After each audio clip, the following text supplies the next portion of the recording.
Donc, je vous demande d'accueillir sous vos applaudissements l'ambassadeur du Congo, RDC.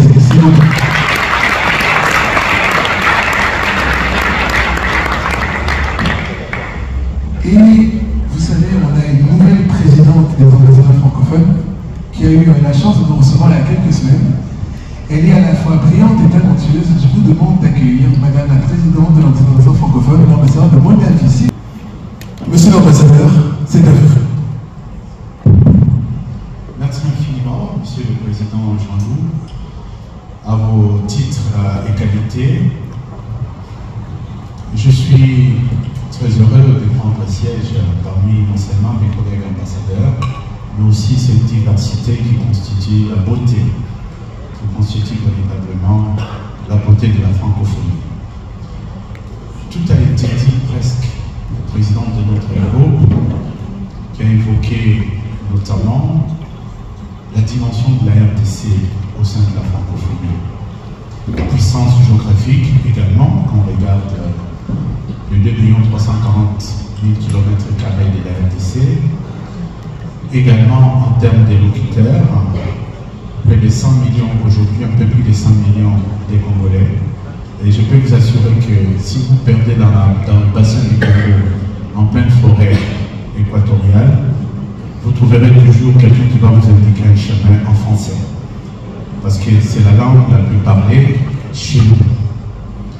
Je voudrais aussi, en même temps, tout en voyant ces nouvelles qui paraissent, qui sont heureuses à entendre, à écouter, et même qui appellent à découvrir ces pays, je vais vous dire que ces pays aujourd'hui courent derrière son intégrité territoriale, courent derrière sa souveraineté. En effet, la RDC depuis 30 années est le théâtre des pires, je dirais, des pires conditions de vie humaine, des destructions de vie humaine. Je reviens moi-même ce matin de Kinshasa, où à l'invitation du président de la République, nous avons conféré durant 4 jours sur ce que nous appelons les génocides. Les génocides, il voudrait simplement dire que les génocides qui est perpétré pour des gains économiques. En effet, vous avez tout compris. La RDC est victime de ce qu'on appelle la malédiction des ressources naturelles. On n'aurait pas eu du coltan, on n'aurait pas eu du cobalt, du cuivre et tout un tas de matières critiques dont disposent les sols de la RDC, on vivrait en paix. Et pourtant, la RDC a toujours marché sur une vision, à savoir les ressources du pays devraient participer au développement non seulement de la sous-région, mais de la région, disons de l'Afrique en général, pour son développement. Et ce qui est accablant lorsque j'évoque tout ceci, c'est parce que on ne peut pas comprendre que tout le monde sait le premier pays qui a la force des locuteurs la plus importante, géographiquement, stratégiquement situé au cœur de l'Afrique, mais que la francophonie, à ces jours, se montre silencieuse face au drame que vit la République démocratique du Congo.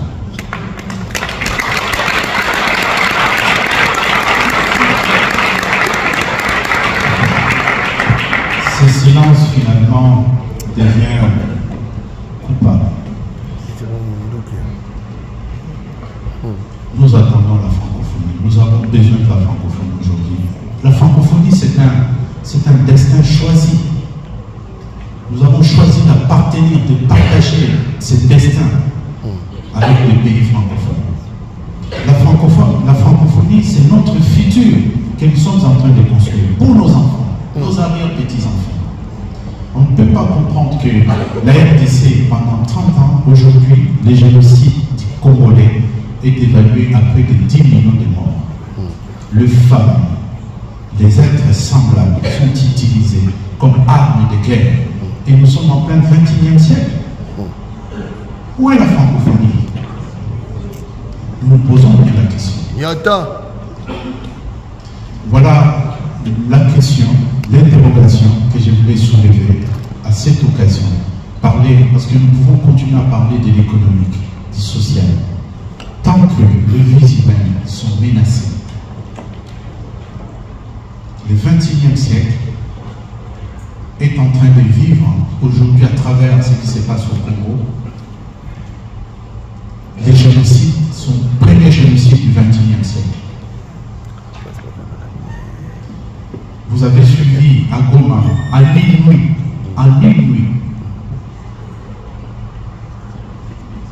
il y a eu près de 30 000 morts, 900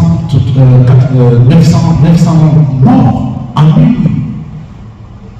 Lorsque les forces de défense de la République rwandaise ont franchi la frontière pour la 1e fois.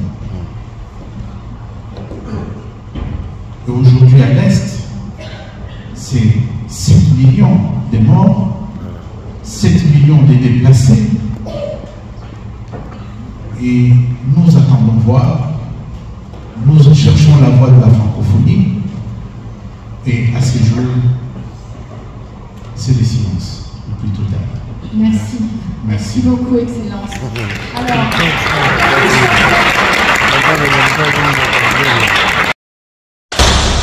L'homme prudent voit le mal de loin. Tolier Bango. Chers amis, bienvenue sur Tolo Belavie officiel. Awa Nazana, papa Nabiso, ambassadeur Nabiso, la France Awa, à Paris. Toyaki Awa, Tolandaki. Makamora Lobby, on dirait, c'est la 2e édition de la francophonie, Awa, la France Awa. Mais, Makambo Lingaka Lobby, on dirait comme ça, on a soukate. Papa, bonjour. Bonjour, son excellence. Merci, merci. Merci Ndeko. En tout cas, tu sais que parce que tu l'as dit, tu sais que comme on a eu. Merci. Message de Pineza Kimini. Il y a le banni parce qu'apparemment, on dirait que normalement, dans Nazalaki prévité, mon équipe bien a préparé qui discutait parce que Nazalaki prévité. Donc, toi qui n'as qu'à salle, Nazalaki va bien ici l'ingomba et l'ambassadeur. Nazalaki, moi, Baïke, Badingananga et Obayaki. Nazalaki pour que Moutou après sa beauté à encourager les organisateurs et na ba oyo bazala qui primé au bas du prix il y a meilleur comme excellent entrepreneur dans le cadre il y a francophonie alors ngai eza tribune pour ngai avec une tribune pour faire passer le message que to fanyawa to sur la francophonie mais puissance francophone en termes de nombre de locuteurs, c'est-à-dire puissance démographique dans la francophonie, puissance géographique dans la francophonie. Beaucoup le rôle à RDC. On les a quoi porter mini dans la francophonie. Francophonie, ils ont le côté. Toujours Koufa. Ça fait 30 ans, plus de 10 millions de morts, le lot. Toujours Katani, le bas mon côté. On a un Mboka. On a mboka bengisaki biso to akosangisa maele na baninga mususu ambassadeur ko ya bengisaki pona likambo etali génocide, c'est-à-dire que génocide oyo ozoboma batu pour que nous ayons un gain économique et on te benga ba génocide pour te qualifier génocide ya RDC et ça passe paiement les avec question n'a sensibiliser aux responsables d'Azalakia dans ma campagne francophonie, mais ça va d'accord tout ça la francophonie, mais solidarité zate. Pays moussous la francophonie Rwanda et côté Panabiso et violer l'intégrité territoriale Panabiso et ont Obama entre-temps, à mon écart à Bazan pour diriger le secrétariat général de la francophonie. Mais ça problème. Les a problème. Tout le bilan, mais ça problème. C'est pour ça que le bas, c'est pour ça que les ambassades vont sauter. Il y a 2 semaines, tout là, il y a un bango. Dans le bel qui a la francophonie sportive, tout là qui s'y bango. Que malgré Covid, malgré le report, RDC organisé parmi les meilleurs jeux. Il y a francophonie qui organisé dans la RDC. Et raté. Et ça, c'est une raté. Alors, si le RDC, PE, c'est ça qui nous voit, qui volait, Bomili, Bobini, Bosepeli, RDC. Les lots agressés par un pays membre de la francophonie. Les lots, malgré résolution 2773, malgré résolution 2773 il y a Nations Unies, Conseil de sécurité des Nations Unies, Tilelo, Rwanda n'a pas supplétif né à M23, Bazaka n'a mabélé à Congo. Tout le sepela na tout le colina, tout le monde na pour ça qui voit, on a koloba mais au moins des aïeux qui va faire ça moi on a mboka. Alors biso et le retour barrière moi. En tant qu'ambassadeur en France, en tout cas nazo kota nazo bi. Chaque semaine dans la rencontre, si nous sommes événements, nous souci pour sensibiliser. Il faut passer le message parce qu'on ne peut pas tuer dans le silence, comme ils sont en train de le faire. Nous avons la position de la France. Mais dit que France a sali quand même effort.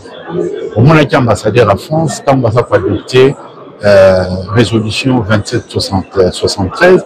Ambassadeur à France qui parmi bateau à qui intervention au tranchante.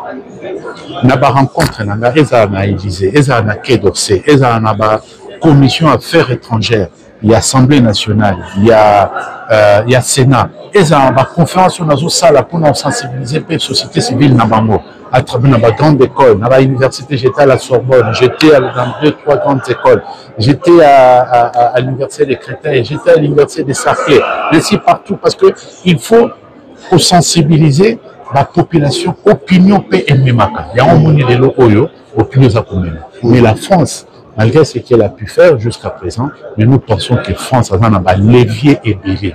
Pour manipuler les leviers, pour permettre d'avancer. Nakaya Rwanda, par exemple. D'ailleurs, il y a un député congolais, député Carlos Ilungo, a préparé déjà la résolution de Makassi. Publicité, tout ça, vous là, mais il y a toujours en France. France, Akata, coopération militaire, Nambo, que nous connaissons pour la Aria Bitumba, pour Souma Bamando, qui est pas dans depuis 30 ans, près de 10 millions de morts, plus de 10 millions de morts, sans compter le nombre à déplacer. Et puis, plus grave, Rwanda, Azako Bengana. La population n'a pas de Kima, et puis là, on va la colonie de peuplement par Nabiso. C'est trop grave. Le but de oh non, toujours bien dans la banque, non, on ne pas Nabiso. France à revoir, à suspendre aide au développement Nambo Kawana. Ok, voilà, donc ambassadeur, Nabiso Yotozio a pu lever, mais aussi ça. Face à problème, on a un Nambo Kanabiso. Il y a papa en France, au bout sa diaspora nini face à problème on le est mon principal. Nous allons rendre hommage à la diaspora congolaise à Katiafon. Nous sommes fiers de ce n'est pas seulement le mot, c'est le cœur qui parle. Au moins il y a amour et Congo. Au moins il y a fierté à la Congolais. Et surtout Ngaï. Moi j'ai passé toute ma jeunesse en France. La France est le pays de ma jeunesse. J'ai fait des études dans Awa, j'ai fait un doctorat, j'ai pendant près de 10 ans en France, à l'université à Paris 12 Créteil. Ceux qui me connaissent, ils savent. J'ai eu des responsabilités dans le pays, ministre de l'enseignement supérieur, ministre de l'économie, directeur général à Rouge-Frêne. Partout où je suis passé, les gens savent l'efficacité du travail que nous abattons parce qu'il y a cet amour de notre pays, parce qu'il y a cette fierté, il y a pour la Congolais. Et là, on a dit que bêta, pendant la bêta, c'était ma casse, félicitations. En tout cas, diaspora en France était les méli makambo.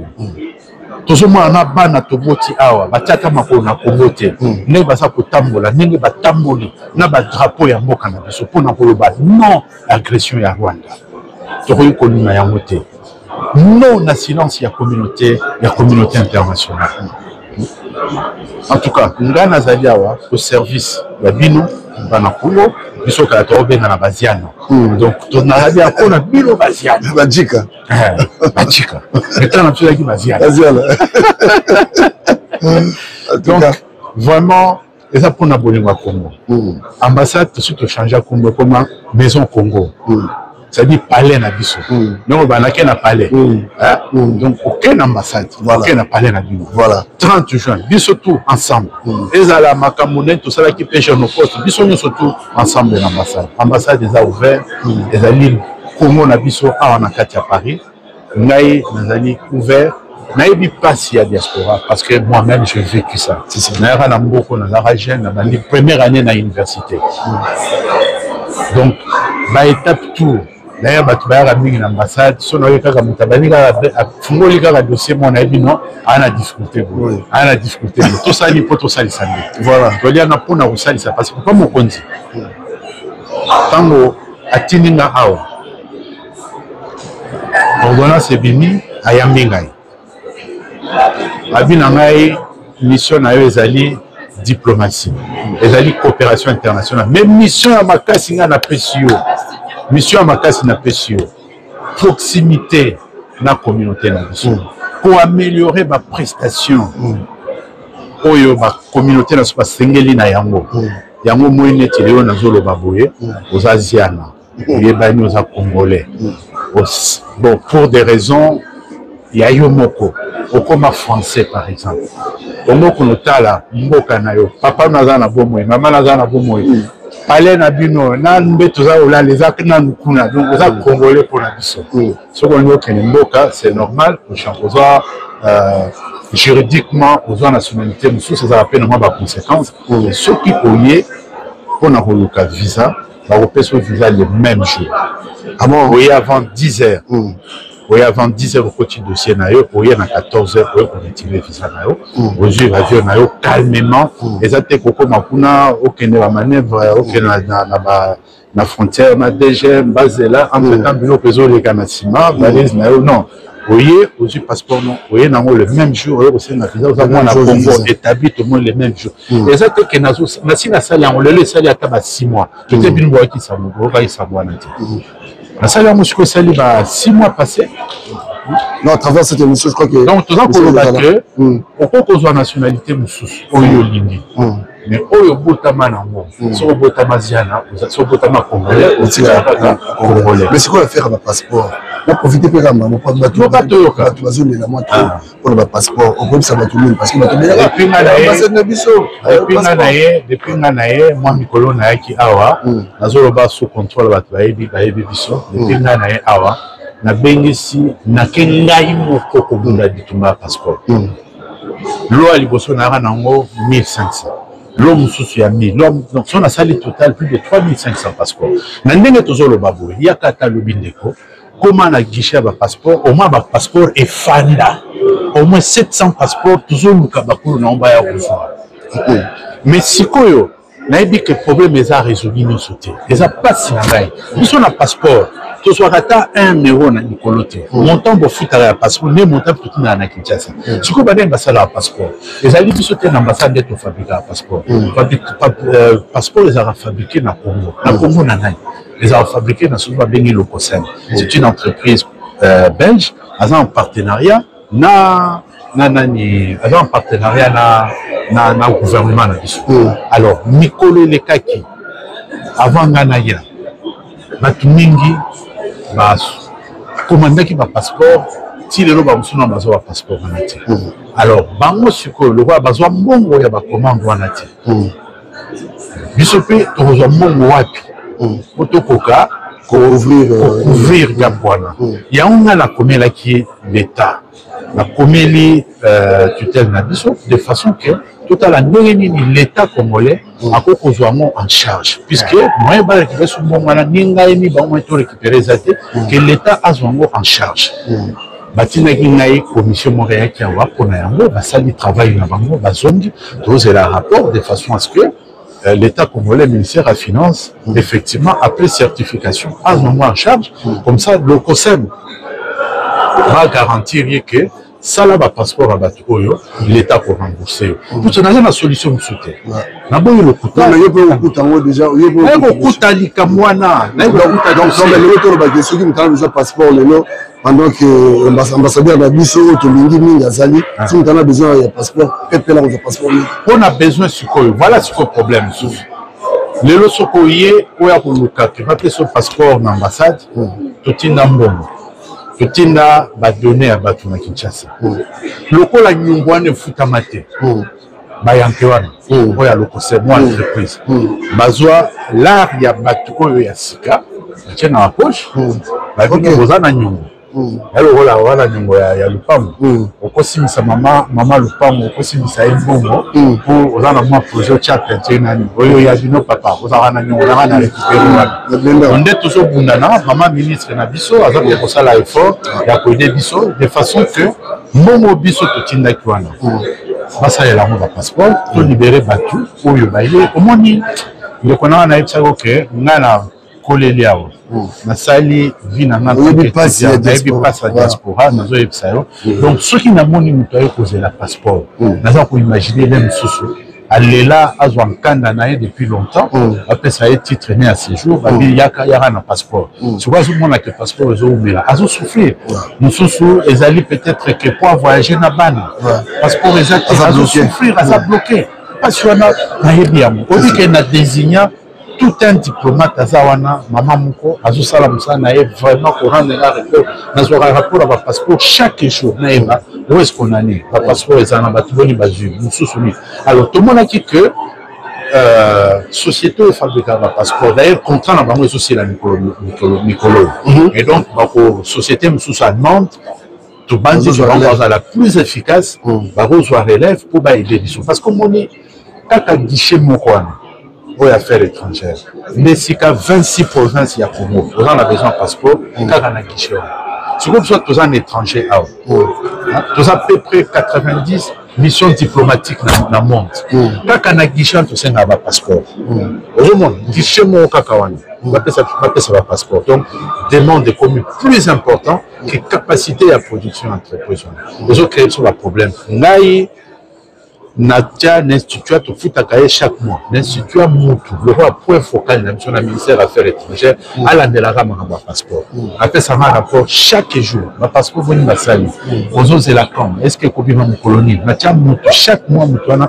tofutaka ye mosala nini ezalika mpona kolandela passeport ozo comprendre donc à très bientôt en tout cas bapasseport eza wana oyo mpe basenga bapasseport na bango depuis un certain nombre de temps bakokoya puisque nous avons à peu près encore 700 passeports qui sont là bakolo nango bazomona te voilà les gars l'ambassade en tout cas merci son excellence pour tous remercier que toya pina ko kanganya na ndaku na biso la maison Congo na solo ya grave merci beaucoup voilà na sepeli mingi en tout cas merci bandeko nous sommes ensemble pour les Congo na bolingo pe fierté aux ala congolais voilà merci beaucoup merci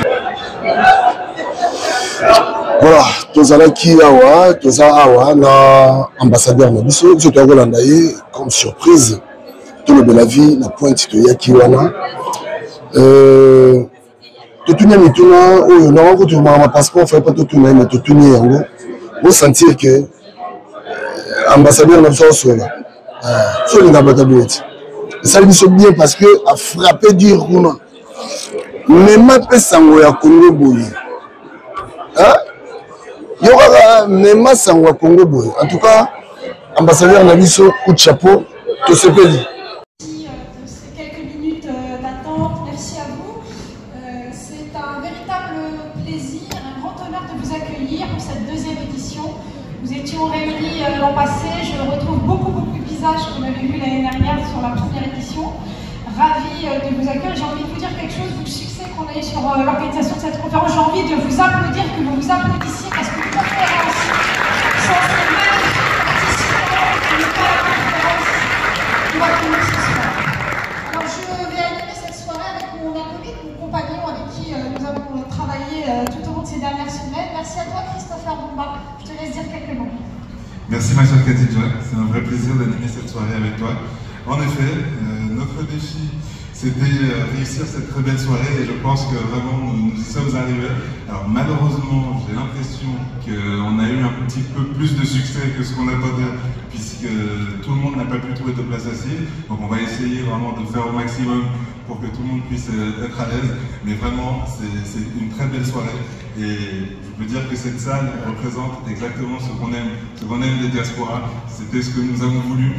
Moi, en tant que commissaire de cet événement de 2025, je voulais une salle qui représente nos diasporas, nos 5 continents, puisque l'année dernière, on était vraiment axé sur l'Afrique et nous voulions que l'Amérique soit présente, que l'Asie, l'Afrique, et même les diasporas européennes, avec notre cher président des ambassadeurs francophones, l'ambassadeur Zemmour Gali. Mais c'est un tel plaisir de voir cette salle qui ressemble exactement à ce que nous voulions.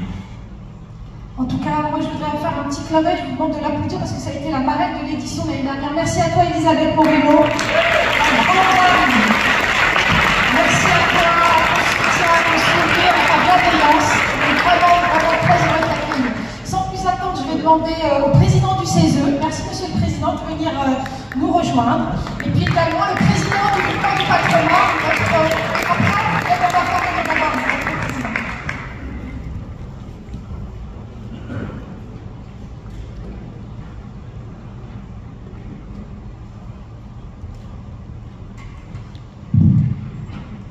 Madame la ministre, mesdames et messieurs les ambassadeurs, mesdames et messieurs les parlementaires, madame la préfète, cher Jean-Loup, mesdames et messieurs, simplement quelques mots pour vous accueillir, pour vous dire que je suis heureux, ravi, honoré d'ouvrir cette deuxième édition des prix de l'excellence entrepreneuriale des diasporas francophones qui se tient, comme l'année dernière, au CESE, tu l'as voulu ainsi, Jean-Loup, sous le haut patronage du président de la République.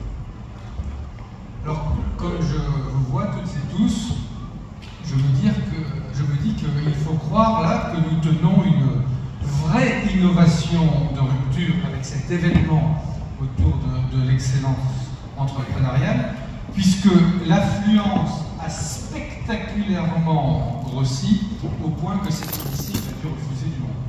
C'est pas si fréquent, c'est pour ça que je parlais d'innovation de rupture.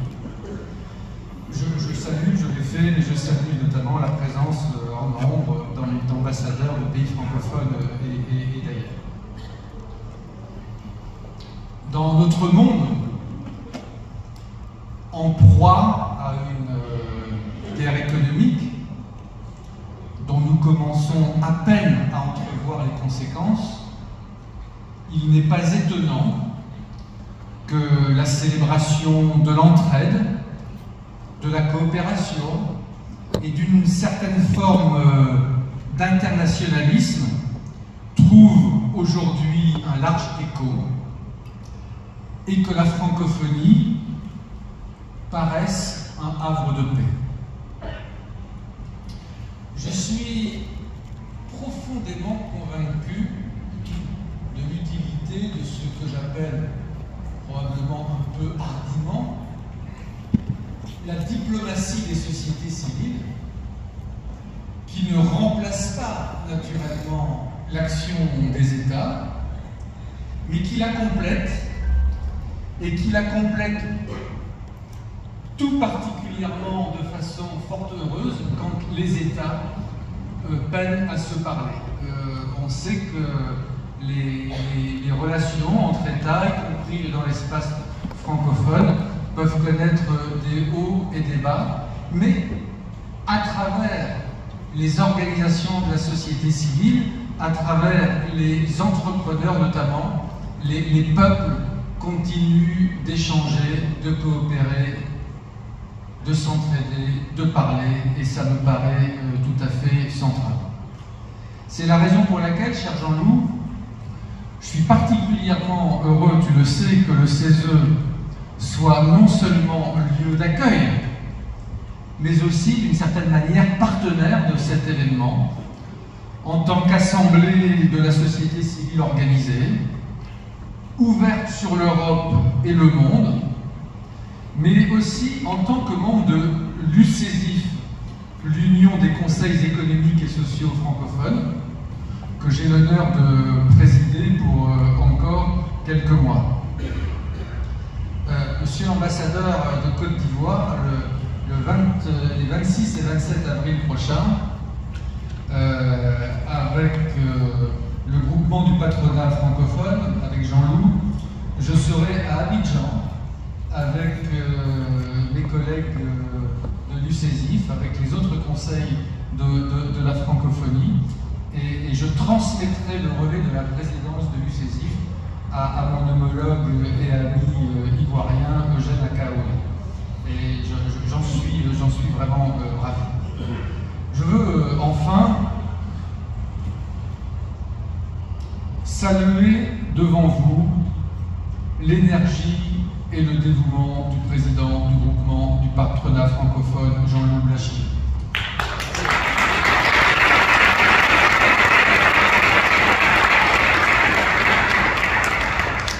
Jean-Loup, moi je l'ai connu au conseil. C'est un éminent conseiller du CESE au titre de la Confédération des petites et moyennes entreprises, un conseiller actif, rapporteur notamment d'un avis sur la francophonie contemporaine à la croisée des défis économiques et numériques. Si vous n'avez pas parcouru cet avis, je vous engage à le découvrir et à en découvrir les préconisations. Et Jean-Loup, voilà, c'est de l'énergie. Avec Jean-Loup, tout est toujours possible. Jean-Loup a rapproché le groupement du patronat francophone et l'UCESIF. Et je crois qu'ensemble, nous avons ouvert des perspectives nouvelles, fructueuses, et je tenais devant toutes et tous à t'en remercier. Voilà, je ne serai pas plus long. Il ne me reste plus qu'à vous souhaiter une superbe soirée et à féliciter par avance les lauréats des trophées de l'excellence. Je devrais, dans quelques minutes, m'échapper le plus discrètement possible. J'ai un autre engagement suivant. Ne m'en venez pas, mais je vous souhaite une superbe soirée. Félicitations par avance aux lauréats. Merci de votre présence et je ne doute pas qu'on se reverra pour une prochaine édition. Merci à vous. J'appelle le président du groupement du patronat francophone, Jean-Loup Blachier.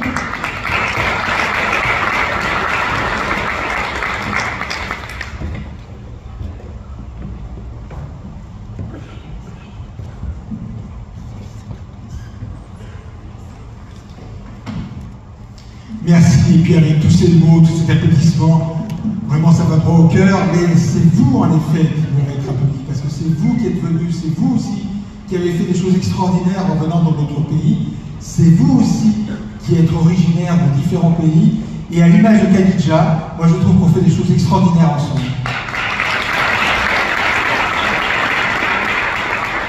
Et on va devenir un peu plus, disons, officiel, et c'est pour ça que je vais relire peut-être mon discours. Et mon cher Thierry, merci vraiment pour tes mots, merci pour ce que l'on fait ensemble, merci ce qu'on va faire encore ensemble, à mon avis dans les années qui vont venir. Madame la ministre, chère Elisabeth, alors évidemment je suis très très heureux que tu sois là, et d'ailleurs je vais citer une de tes phrases tout à l'heure dans mon discours. Alors j'espère qu'elle est vraie, parce que je l'ai trouvée sur internet. Si elle est fausse, tu ne me diras pas. En tout cas, je pense que tu permettras de... C'est une belle phrase. Messieurs les ministres, parce que je sais qu'il y a plusieurs ministres africains qui sont là. Et puis, chère Amélia Lacrafi, tu es là. Oui, parce que arrivait... Son Excellence, Monsieur l'Ambassadeur, Excellence, merci de votre présence. Sœur Amélia, je suis vraiment très très heureux que tu aies pris sur ton emploi du temps. Et si tu le veux bien, eh bien je te donnerai quelques mots, la possibilité de dire quelques mots après. Parce que je suis très heureux, tu viens d'être élu délégué général de l'Assemblée, enfin tu me raconteras ça, l'Assemblée des parlementaires francophones, et c'est évidemment très important pour nous. Mesdames et messieurs les ambassadeurs, mesdames les ambassadrices, et particulièrement je pense à vous, mesdames l'ambassadrice, puisque vous êtes la présidente des ambassadeurs francophones, et c'est un honneur extrêmement important que vous soyez là. Monsieur l'ambassadeur de Côte d'Ivoire, évidemment pour nous, c'est aussi un vrai symbole. D'ailleurs, à la fin, vous parlerez bien évidemment de ce que l'on va organiser à Abidjan. Bien sûr, la Slovaquie, bien sûr, la Libye et puis la RDC. Mais vous nous avez accueillis il y a peu de temps chez vous, monsieur l'ambassadeur, et c'était toujours un grand plaisir de vous rencontrer et savoir que vous êtes avec nous, c'est en effet une vraie force. Messieurs les conseillers du ministre des Affaires étrangères du Cambodge, monsieur le président de la CPME qui va bientôt venir, il a eu un peu de retard, Amir, madame la présidente du CIFE, chère Rachida, c'est toujours un plaisir de se voir, madame la présidente du CNFCEEC, chère Flavie Flamand, Stéphanie Lambeau, madame la présidente, monsieur le président du Connect International, cher Tarak, qui est toujours un grand fidèle avec nous, monsieur le président du CCNE, cher Mike, mesdames et messieurs, le président et vice-président des organisations patronales, membres du GPF, je sais que vous êtes nombreux ici, mes chers collègues du CESE, il y en a plusieurs, notamment toi, l'ambassadeur de RDC, il arrive juste maintenant, et je le féliciter déjà par avance, mais je crois que les félicitations c'est quelque chose d'important et on peut toujours les donner par avance. Chers entrepreneurs, mesdames et messieurs, alors en effet, le président l'a dit tout à l'heure, vous l'avez dit également, beaucoup de gens voulaient venir, on a arrêté, je crois, un nombre important, tu le diras tout à l'heure, la possibilité de s'inscrire, et je peux bien vouloir m'excuser à tous ceux qui n'ont pas pu s'inscrire, et comme le président Baudet a dit que l'année prochaine on refera la même chose, eh bien inscrivez-vous plus vite et vous aurez la possibilité comme ça de venir. Bien évidemment, je souhaite te remercier, mon cher Thierry, pour nous avoir permis d'être ici ensemble et pouvoir, dans cette troisième chambre de la République, qui est, on ne le dit jamais assez, votre chambre, parce que vous savez que c'est la chambre de la société civile organisée. Et donc, c'est votre chambre. C'est votre chambre que vous devez, tous les jours, et toutes les actions défendre. C'est la seule chambre véritablement de la société civile, monsieur le président, et merci en tout cas de nous avoir accueillis une nouvelle fois. C'est un encouragement pour nous, parce que vraiment, vous êtes le moteur essentiel de nos actions. Et c'est vrai que tu as parlé de l'UCESIF tout à l'heure. C'est vrai qu'on a commencé à travailler beaucoup avec l'UCESIF et lorsque, à Abidjan, le 27 et 28 mai, ou 26 mai, je crois pour ça, le 27 et 28 mai, lorsque tu feras également, et je le souhaite, un discours, du moins le 27 mai, parce que tu m'as dit que tu peux rester toute journée, mais le 27 mai, et que le président Akaouéné, qui se succède, fera également un discours, mais ce sera un élément de transition extrêmement intéressant. Permettez-moi également de saluer les représentants des institutions publiques, bien évidemment des ambassades, ainsi que nos partenaires économiques présents aujourd'hui. Pour nous, votre soutien est précieux et portez plus loin la voix des diasporas entrepreneuriales.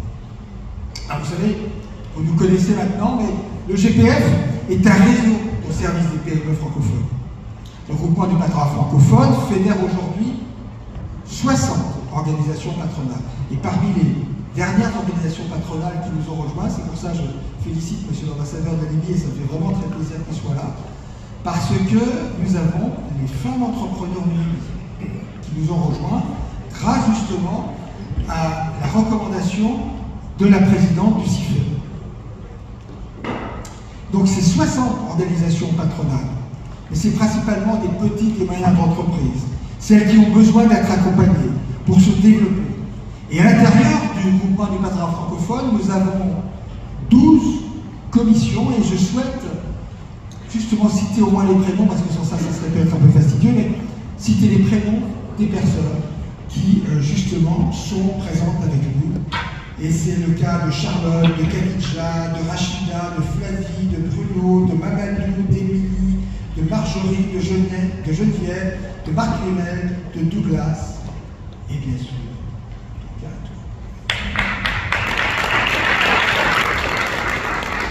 je ne verrai jamais le porte-parole du groupement du patronat francophone, Stéphane Tiki. Vous pouvez l'applaudir à lui. Regardez autour de nous. C'est plus de 40 nationalités qui sont représentées dans cette salle. 20 délégations ont fait le déplacement depuis l'Afrique. Et là, je voudrais vraiment aussi applaudir le docteur Ovaga, qui est le président de l'UMOD, qui est venu spécialement du Congo.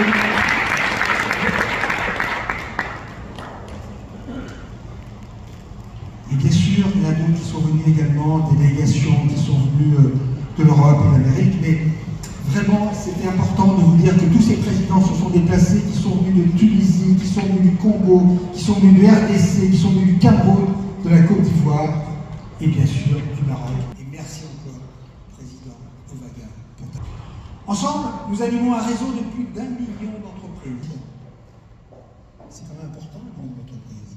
Ça fait véritablement le GPF, la première organisation d'affaires francophones dans le monde. Ces entreprises sont patrimoniales, affaires locaux, tout en s'inscrivant dans un dynamisme mondial. Pourquoi est-ce aussi crucial?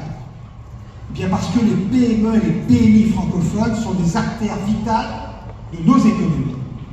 Parce que vous ne le savez peut-être pas, mais elles représentent 80% des emplois en Afrique francophone, 60% en France. N'est-ce pas? Tu es d'accord avec moi?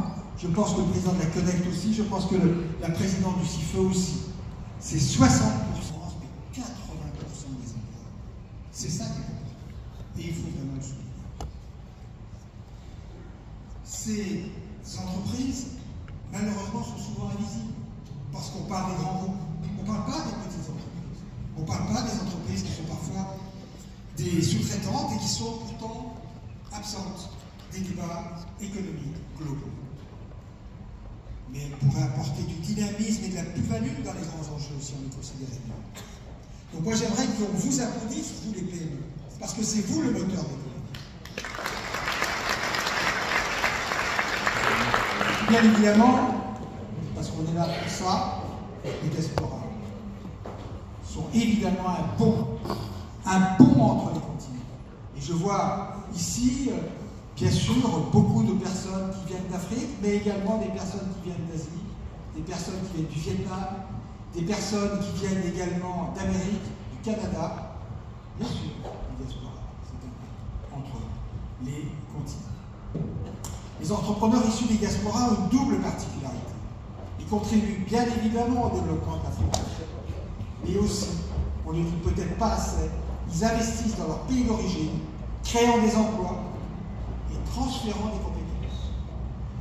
Je voudrais juste citer quelques exemples, parce que c'est beaucoup plus parlant. Prenons l'exemple de Yazid Zabel, qui est un franco-algérien, qui va nous rejoindre tout à l'heure. Il est pionnier du numérique, ou bien Ibrahima Sissoko, qui est un franco-malien, qui a comme projet de réussir le pari de la voiture hydrogène avec sa société NAMX. Tous ils sont au groupement du patron francophone.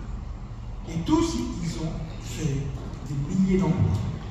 Ou encore, je voudrais citer également Douglas Monyandou, qui est un ingénieur. Tiens, mon ami Douglas, tu es là. Tu es où, Douglas? Il est là. Merci d'être appelé Douglas. Il a fondé 10 000 codeurs pour former les jeunes au métier du numérique entre la France et l'Afrique. Et toi aussi, tu as créé des emplois. Merci beaucoup. Ces parcours illustre une réalité. La diversité est une force économique. Tout à l'heure, j'ai été interrogé par une journaliste et je lui disais que c'était ça la force. La vraie force économique, elle est là.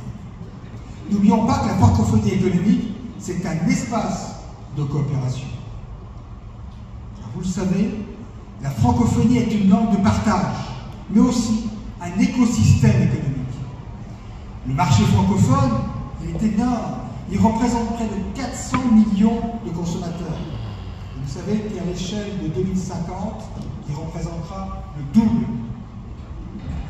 Tout dans le monde, où certains érigent des murs, où les droits de douane augmentent. Et là, si vous me permettez, je vais citer Rebecca Mayoufi, qui est la secrétaire générale de la Conférence des Nations Unies sur le commerce et le développement. La hausse des barrières douanières frappe les plus vulnérables. L'heure doit être à la coopération, non à l'escalade. Ça résonne dans notre esprit en ce moment. On ne peut que déplorer que le président Trump ne se soit pas inspiré de ce sage précepte. Cependant, les membres francophones de l'Union européenne subissent un tarif de base de 10%, plus un tarif additionnel de 20% en raison des mesures mises en œuvre. Ces hausses tarifaires ont provoqué des condamnations et des mesures de rétorsion de la part de la France et de l'Union européenne et devraient entraîner une augmentation de prix et impacter l'économie mondiale. Elles sont de fait inacceptables pour la francophonie économique. Mais dans ce climat, les obstacles persistent et les difficultés s'aggravent. Comme le spécifiait Elisabeth Moreno, c'est là où je vais te citer, ma chère Elisabeth, tu es née au Cap-Vert, ancienne présidente de l'Hewlett-Packard, tu fus ministre délégué pour l'égalité entre les femmes et les hommes, à la diversité et l'égalité des chances. C'est vrai qu'on peut t'applaudir de nouveau, parce que tu as fait des choses.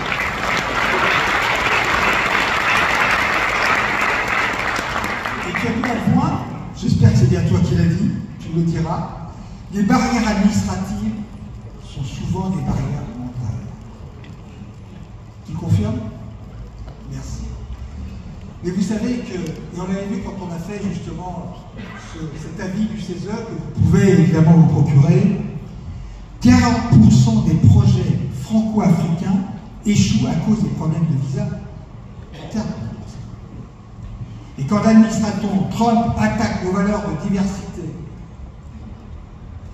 quand les droits de douane étrangers du PME, la réponse francophone doit être unie.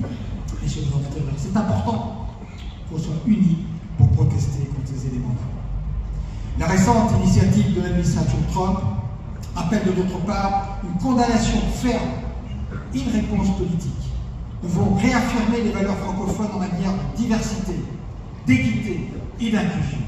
À ce titre, je tiens à saluer la position du ministre de l'économie Eric Lombard, indiquant clairement son désaccord et sa défense des principes de diversité et d'inclusion.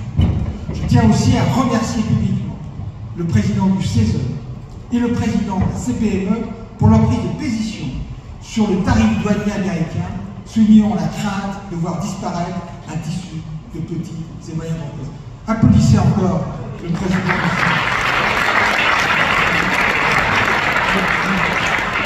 Et rappelons également les préconisations de l'avis du CESE, et ça, vraiment, je vous invite à le prendre et à le lire, dont j'ai eu l'honneur d'être le rapporteur, l'espace francophone, relever les défis économiques et numériques pour assurer son dynamisme. La préconisation 6 plaide pour une simplification des visas de circulation afin de fluidifier les échanges économiques et numériques. Je pense que, messieurs, vous êtes d'accord. La préconisation numéro 8 recommande l'égalité de genre et l'autonomie économique et sociale des femmes par la formation. Mettons-les en œuvre. Mais nous sommes ici pour célébrer l'excellence entrepreneuriale des diasporas francophones.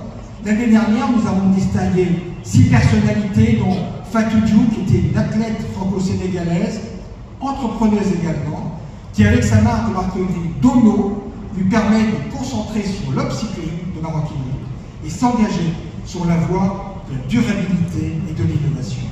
Également, Marjorie Salot, qui est présente ici, qui est née en Côte d'Ivoire. Marjorie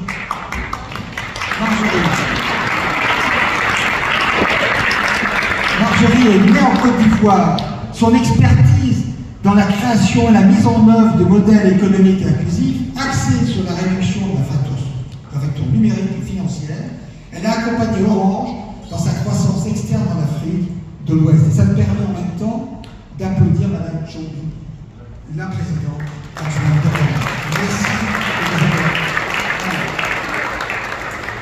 Et puis, on a aussi eu des innovateurs dans le secteur agroalimentaire et l'énergie verte qui figurent dans ce palmarès. À travers leur réussite exemplaire, leur message est clair.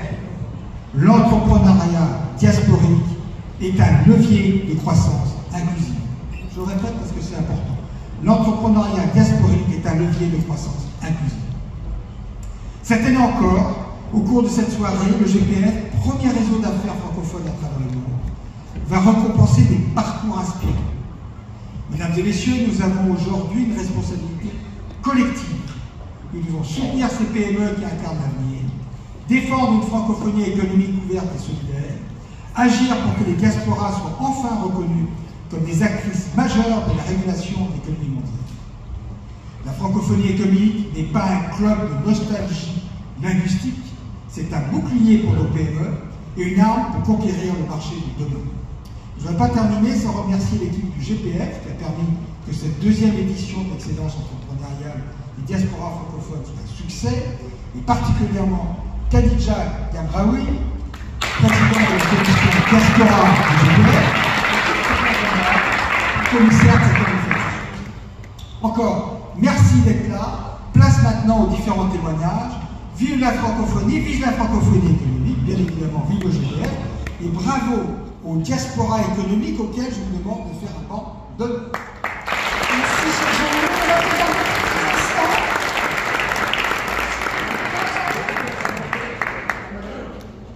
Juste avant, Jean-Loup, si tu veux bien, parce qu'elle ne peut pas être présente, mais elle nous a demandé de récupérer son trophée, si tu veux bien l'annoncer, la conseillère du président. Alors, la conseillère du président, Madame Diarra Dim Labil, qui est conseillère Afrique et diaspora, devait venir. Vous savez que le président de la République souhaitait être là.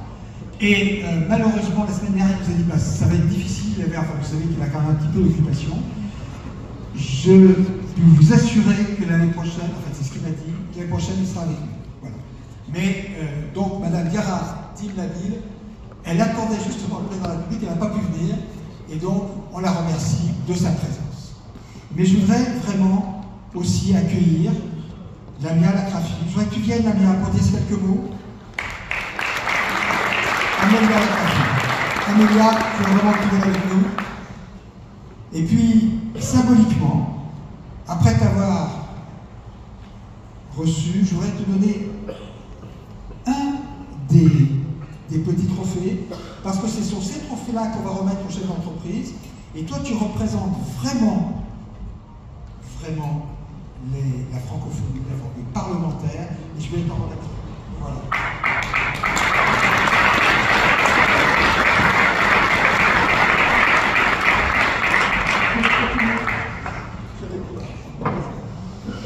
Merci, vraiment, ça me touche, je suis émue, mais comme je suis maquillée, je ne peux pas pleurer.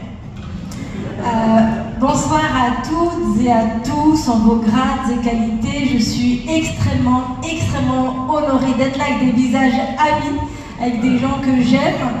Et c'est vraiment un bonheur de retrouver notamment Khadija, de retrouver notre ministre avec qui j'ai eu le plaisir de travailler. Vraiment, on est entouré de bienveillance et voilà, j'ai reçu une très belle énergie ce soir au CESE et merci au CESE et au président du CESE de nous accueillir.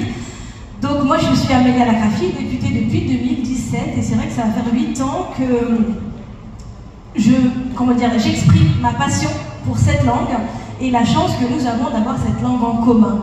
Et je suis très heureuse d'être depuis un mois maintenant déléguée générale de l'APF. Donc l'APF, c'est l'Assemblée parlementaire de la francophonie. J'ai eu le plaisir de présider la section française jusqu'à il y a un mois.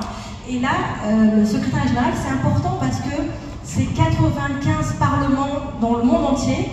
Et aujourd'hui, quand on voit ce qui se passe, et tu l'as cité avec Monsieur Trump, je me dis que 95 pays, 95 parlements nationaux sont dans la famille francophone, peuvent faire des choses et se dire, ok, est-ce qu'à 95 pays on peut être fort? Est-ce qu'à 95 pays on peut dire des choses à l'Amérique? Ok, première puissance mondiale, très bien, mais de lui dire que le monde francophone, en fait, ne va pas se laisser faire comme ça, et que grâce aux entreprises, aux PME qui sont là, et moi j'ai toujours été très proche de ces PME, qui s'appelait à l'époque CGPME, j'ai été adhérente quand j'ai créé ma première entreprise en 2009, donc moi je me sens toujours entrepreneur proche de la CPME, et vous dire que voir ces entreprises-là me dire que, effectivement, beaucoup de binationaux ici, moi je suis binationale, franco-marocaine, effectivement, on dit plein de choses sur les diasporas, on a toujours dit qu'elles sont importantes, qu'il faut les valoriser, mais on ne l'a pas tellement vu appliquer. Et grâce à vous, et grâce à l'action aussi du président, depuis peu, on l'applique et on valorise les diasporas. Mais pas que les diasporas françaises à l'étranger, mais les diasporas aussi étrangères en France, et c'est pas dans un sens des émigrés, dans l'autre sens de la diaspora ou des expats. Donc on est tous et toutes en fait des membres de la diaspora d'un pays, et très heureux de nous retrouver ensemble. Vous dire que je me suis investie dans beaucoup de secteurs d'activité dans lesquels je fais rayonner la francophonie, qu'elle soit la francophonie économique, la francophonie verte aussi, on en reparlera certainement, la francophonie parlementaire, donc en essayant de nous mettre d'accord à travers les 95 parlements nationaux et la francophonie culturelle. La France est connue pour ça et beaucoup de pays francophones, quand ils parlent de la langue française, parlent beaucoup de culture. C'est vrai, on est heureux, ravis, mais à un moment donné, quand on est des entreprises, on doit gagner de l'argent. Donc on est là pour parler business, pour récompenser des entrepreneurs. Bravo à tous et à toutes. Et voilà, j'ai fini. Et je voudrais vraiment citer également la présence, parce que moi ça a été important, de la préfète à l'égalité des chances, qui est ici, et j'aimerais qu'on l'applaudisse. Cher Jean-Loup, cher Amélia, ravi, merci de nous avoir accueillis. Merci Amélia du temps que tu nous as consacré, je t'embrasse encore. Je vais laisser mon acolyte Christopher vous présenter la deuxième séquence et sous un tonnerre d'applaudissements, on va vous demander de faire venir Stéphane qui va animer avec le plus long cette séquence sur la table ronde des ambassadeurs. Stéphane, à toi la parole. Nous allons passer aux ambassadeurs, mais avant, Stéphane, c'est un petit mot. Merci beaucoup Christopher. Quel bonheur, quel plaisir de vous voir rassemblés si nombreux au CESE aujourd'hui avec votre force, votre talent, votre énergie, votre passion, votre amour de la France et votre amour de nos pays respectifs. J'aimerais rendre hommage d'abord à un grand homme, Monsieur Jean-Loup Blachier, parce que vous savez, moi j'ai la chance d'être avec lui au quotidien. C'est-à-dire avec lui à Paris, mais aussi avec lui à Dakar, à Yaoundé, à Abidjan. Et vous savez, le président Baudet l'a dit tout à l'heure, c'est quelqu'un qui, derrière chaque problème, trouve toujours une solution et met toujours en avant le collectif. Monsieur le président Blachier, j'aimerais vous dire ici devant vous tous et devant ma grande sœur Elisabeth Moreno qui nous fait toujours l'honneur et l'amabilité d'être ici, votre soutien, vous remercier de votre confiance parce que quand je suis venu vous voir dans votre bureau l'année dernière pour vous dire qu'on a des diasporas qui font du bien à la France, vous avez porté le projet tel votre bébé. Vous l'avez amené chez Thierry Baudet, on a fait une première édition à 500 personnes, une deuxième édition à 750 personnes. Merci beaucoup de votre confiance, merci beaucoup de votre soutien et merci beaucoup de votre écoute. J'aimerais, juste avant d'appeler nos ambassadeurs, vous dire une chose importante. J'ai échangé hier avec monsieur l'ambassadeur de Côte d'Ivoire et on disait qu'on a souvent opposé la diaspora avec les gens qui aiment la France. On nous a souvent demandé si on pouvait choisir entre les deux.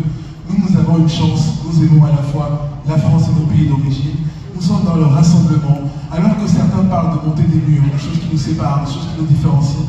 Avec le groupement du patronat francophone, nous parlons de choses qui nous rassemblent. Et je terminerai en vous disant, nous croyons en quelque chose d'essentiel qui s'appelle le développement économique. Je parlerai juste, président, si vous permettez, de l'Afrique, où 90% de l'économie est basée sur les PME. Et ce que nous faisons avec nos ambassadeurs, je vois l'ambassadeur de RDC qui est ici, qui nous a accueillis il y a quelques semaines au cours d'un petit déjeuner, nous avons les PME pour les marier avec l'écosystème des pays d'origine, parce qu'on considère en fait que c'est pas la diaspora ou les enfants du continent, c'est les uns et les autres, on est des seuls des talents. C'est ça la force du mouvement du patronat francophone. Donc, je vous demande d'accueillir sous vos applaudissements l'ambassadeur du Congo, RDC. S'il vous plaît.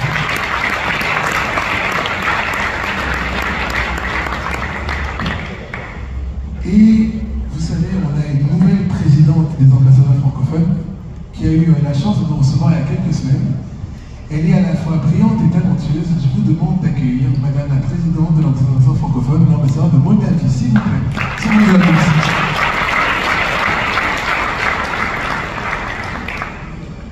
Je vous demande ensuite d'accueillir l'ambassadeur de la Slovaquie. Sous vos applaudissements, s'il vous plaît. Et enfin, je vous demande d'applaudir celui qui était ministre de la francophonie, l'ambassadeur de la Côte d'Ivoire.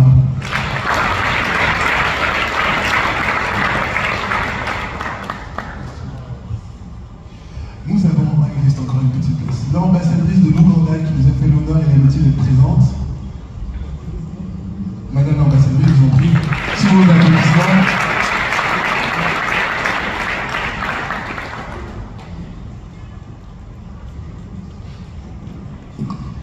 Et monsieur le consul de Libye. Il fallait qu'on termine par vous parce que vous êtes la dernière adhésion à être venue au sein du mouvement du patronat francophone.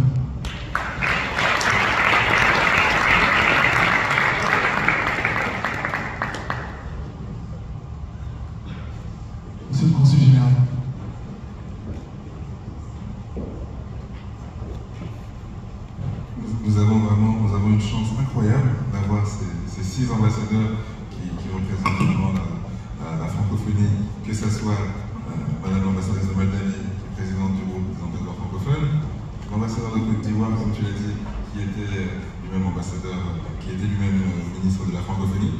Nous avons la chance d'avoir Madame l'ambassadrice d'Ouganda, qui est un pays anglophone, mais pour qui le français est extrêmement important et qui va nous le dire. Et nous avons également la RDC. Voilà. Christopher est congolais, il a un peu aussi. Là, c'est moi, l'ambassadeur de la RDC, qui est le premier pays francophone au monde, comme tu l'as dit. C'est une chance incroyable de l'avoir. Et bien sûr, la Libye. Donc maintenant, je vais les laisser entre de bonnes mains. Alors Stéphane, tu as un défi ce soir.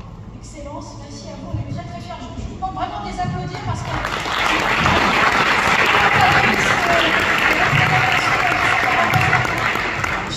Stéphane, est-ce que tu peux amener cette animation et leur faire dire ce qu'ils pensent de leur diaspora, les messages forts qu'ils veulent porter, et puis surtout comme dans l'association des ambassadeurs francophones. Oui, Madame la présidente de l'association d'ambassadeurs francophones, on aimerait que vous disiez un mot sur ce que vous faites aujourd'hui dans vos fonctions de président des ambassadeurs, mais aussi quel est le rôle des diasporas et on vous remercie de votre présence avec nous aujourd'hui.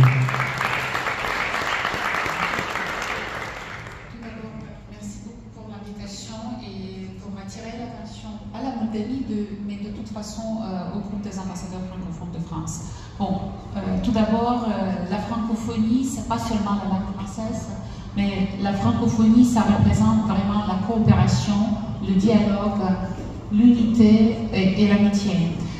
Et le groupe a comme objectif de promouvoir cette coopération ici en France entre nous, parce que plusieurs des ambassadeurs qui sont présents ici sont membres de ce groupe.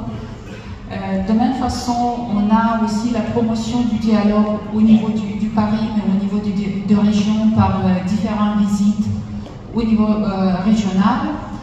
Aussi pour entamer des différents projets au niveau universitaire, économique.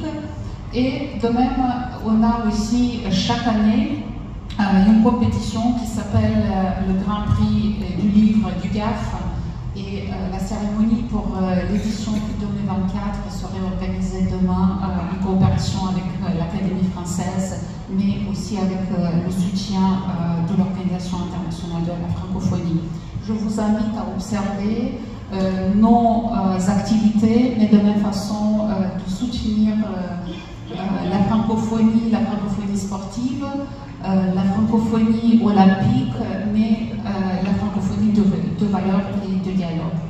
Si je reviens au sujet d'aujourd'hui et le rôle du diaspora, dans le cas de la République de Moldavie, que c'est un petit pays avec 2,4 millions d'habitants au pays, mais avec 1 million d'habitants à l'étranger qui représentent le diaspora. D'un côté, c'est un peu difficile parce que la force motrice des Moldaves se trouve à l'étranger, mais de l'autre côté, on regarde toujours le rôle du diaspora comme un rôle du développement, de changement des ponts entre les cultures, entre différents aspects de développement économique, culturel. Ici en France, on a aussi une grande diaspora.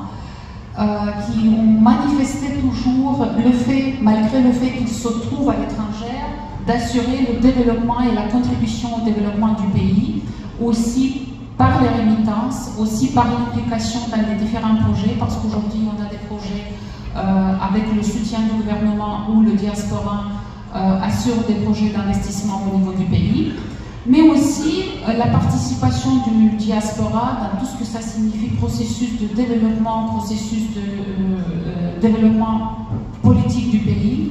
Et les dernières élections au niveau du pays se sont manifestées avec une grande mobilisation du diaspora à l'étranger, qu'ils ont assuré le futur européen de notre pays. Maintenant, il y a aussi beaucoup de Moldaves ici en France ou dans les différents pays qui ont entamé des projets économiques. Je crois que ici, ça représente encore une fois qu'ils sont à l'étranger, mais ils contribuent au développement économique du pays hôte, mais aussi du pays d'origine. Et je crois que c'est très très intéressant et ça nous met vraiment très riche d'assurer cette reconnaissance et la contribution de nos concitoyens de différents pays, mais vraiment par le fait qu'ils s'intègrent et qu'ils préfèrent d'apporter un rôle positif et d'enrichir notre société. Je crois qu'ici, toutes les parties prenantes ont un rôle à jouer. Nous, comme Moldavie, on reste très attachés au fait qu'on a des Moldaves qui sont à l'étranger. Et moi, j'espère beaucoup que ce rôle du diaspora sera entre le temps avec une plus grande implication dans tout ce que ça signifie, développement économique et des valeurs entre les pays et entre tout ce que ça signifie, le multilatéralisme social de développement. Merci Excellence pour ces messages très impactants et très forts. Son Excellence de la République démocratique du Congo, Khadija, juste quelques secondes avant de laisser mon tonton, j'aimerais accueillir sous vos applaudissements Madame Geneviève Salsa, qui est présidente de la Commission des affaires institutionnelles. S'il vous plaît.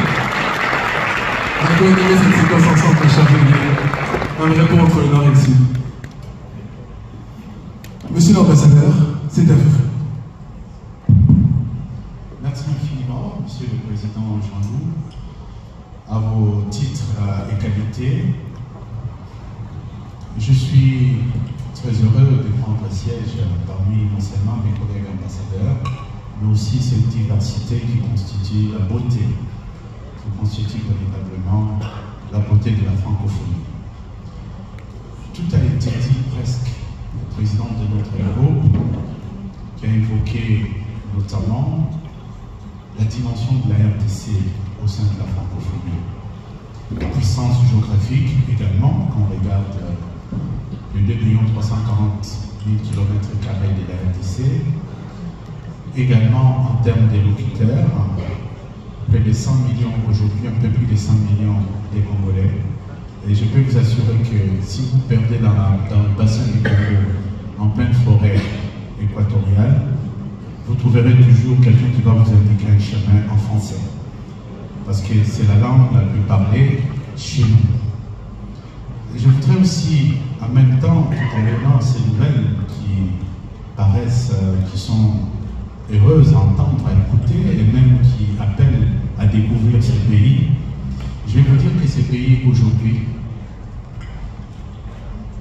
courent derrière son intégrité territoriale, courent derrière sa souveraineté. En effet, la RDC depuis 30 années est le théâtre des pires, je dirais, des pires conditions de vie humaine, des destructions de vie humaine. Je reviens moi-même ce matin de Kinshasa, où à l'invitation du président de la République, nous avons conféré durant 4 jours sur ce que nous appelons les génocides. Les génocides, il faudrait simplement dire que les génocides qui est perpétré pour des gains économiques. En effet, vous avez tout compris. La RDC est victime de ce qu'on appelle la malédiction des ressources naturelles. Vous n'aurez pas eu du coltan, vous n'aurez pas eu du cobalt, du cuivre et tout un tas de matières critiques dont disposent les sols de la RDC. Vous vivrez en paix. Et pourtant, la RDC a toujours marché sur une vision, à savoir les ressources du pays devraient participer au développement non seulement de la sous-région, mais de la région, disons de l'Afrique en général, pour son développement. Et ce qui est accablant lorsque j'évoque tout ceci, c'est parce que on ne peut pas comprendre que tout le monde sait le premier pays qui a la force des locuteurs la plus importante, géographiquement, stratégiquement situé au cœur de l'Afrique, mais que la francophonie, à ces jours, se montre silencieuse face au drame que vit la République démocratique du Congo.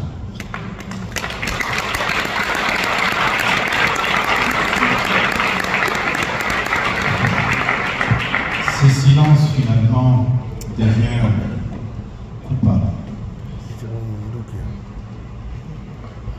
Nous attendons la France.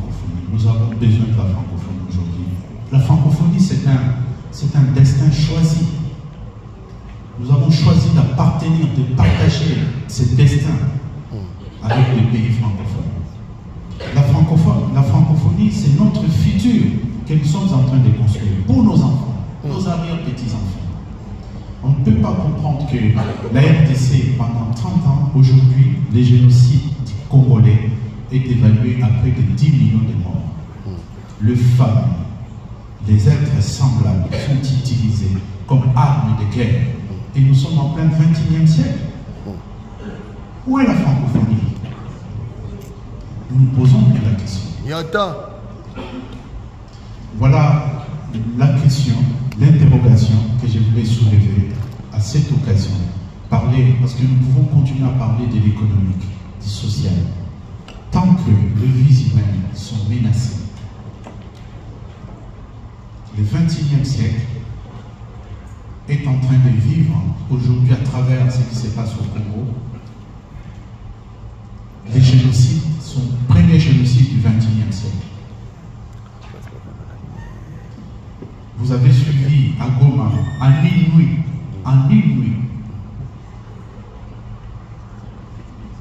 il y a eu près de 30 000 morts, 900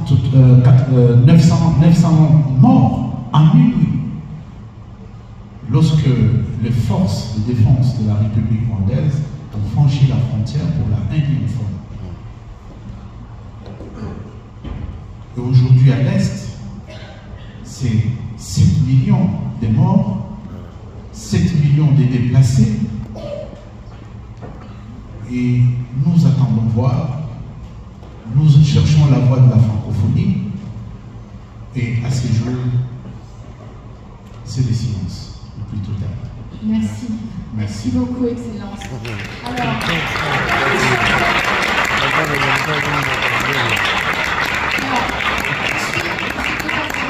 devant vous aujourd'hui. Comme vous le savez, tous les événements en live ont des impondérables. Nous en avons deux. Madame la ministre Elisabeth. Merci de nous laisser la parole. Je veux remercier Monsieur le Président du groupe du patronat francophone de nous associer à cette belle rencontre.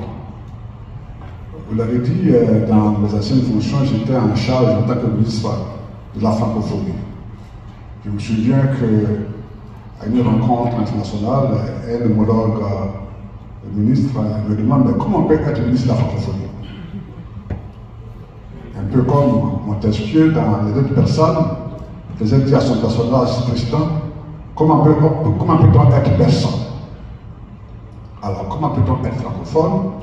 Évidemment, vous posez là la question de la perception, de l'image que certains ont de la francophonie. Et mon homologue de la Libye vient de le démontrer.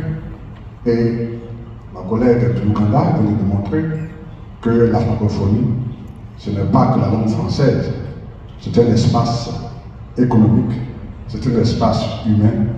Et la Côte d'Ivoire, depuis toujours, a pris toute sa place dans cet espace humain, dans cet espace culturel qui aujourd'hui devient de plus en plus un espace économique.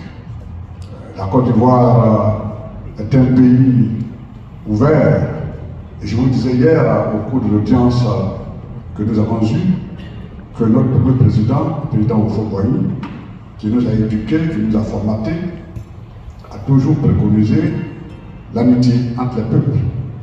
Il aimait dire que la Côte d'Ivoire est l'ami de tous et l'ennemi de personne.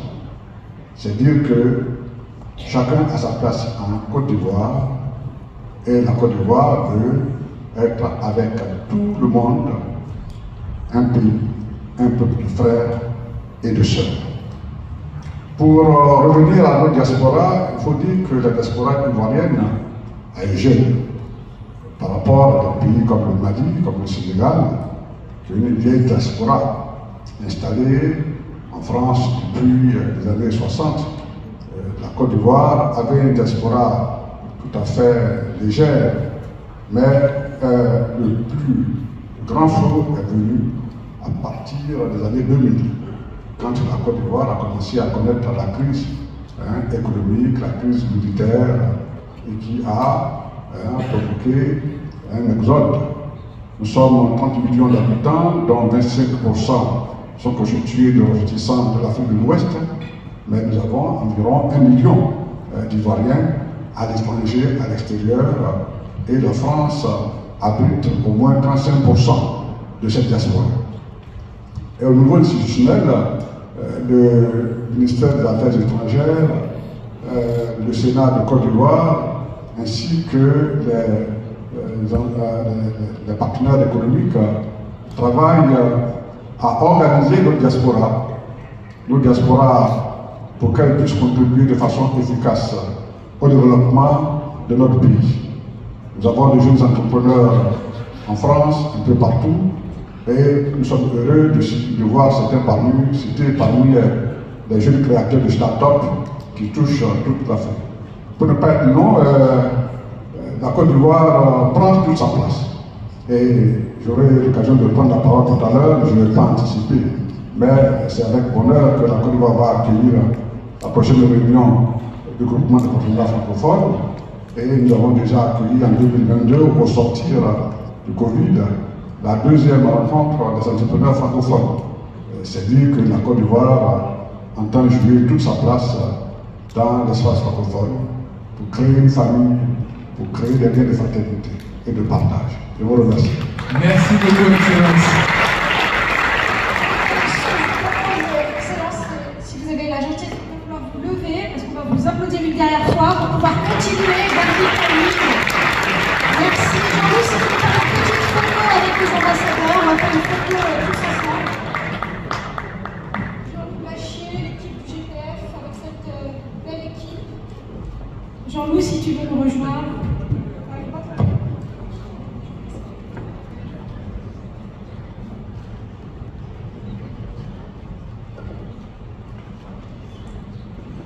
Installez-vous, mesdames, je vous en prie.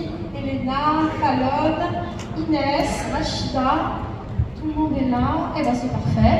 Donc, voilà, on va procéder donc à cette remise de prix, puisqu'on va la faire avant la table ronde, et puis ensuite, ça va justement faire les choses un petit peu plus fluides. Moi, je voudrais remercier beaucoup Madame Anne-Marie Couder, qui est ma présidente en même temps, puisqu'en fait, elle fait partie, et c'est la présidente du groupe entreprise ici au Conseil économique et social. L'homme prudent voit le mal de loin. Taulier Bango. Feu! Feu!